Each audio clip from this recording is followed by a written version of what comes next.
Hey there, folks! Tonight we're diving headfirst into the wild world of currency exchange, specifically in Iran. Now you might be thinking, currency exchange? That's about as exciting as watching paint dry. And you know what? You'd be right. But stick with me, because this is about more than just numbers going up and down. This is about real people in Iran facing a pretty dire situation. See, the value of the Iranian rial has been plummeting against the US dollar, and that's causing a whole host of problems. Now, you might be wondering why this is happening. Well, buckle up, because we're going on a wild ride through the ins and outs of international economics. Just kidding. We'll keep it simple. Basically, it boils down to a few key factors. One is the crippling sanctions imposed on Iran by the United States and other Western countries. These sanctions have seriously hampered Iran's ability to sell its oil, which is a major source of income for the country. Like trying to sell a gas guzzler during an oil crisis, it's not going so well. So, less oil money flowing into Iran means fewer US dollars available to exchange for rials. It's basic supply and demand, folks, and when there's less of something to go around, its value goes up.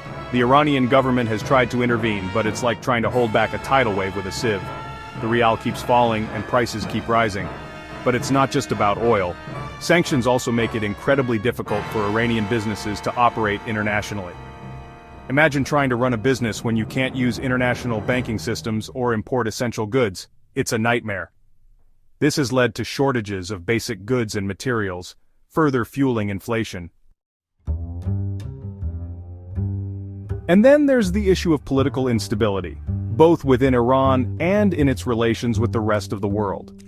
Uncertainty makes investors nervous, and when investors get nervous, they tend to pull their money out of unstable economies. It's like when that friend who always starts drama walks into the party, everyone just wants to leave.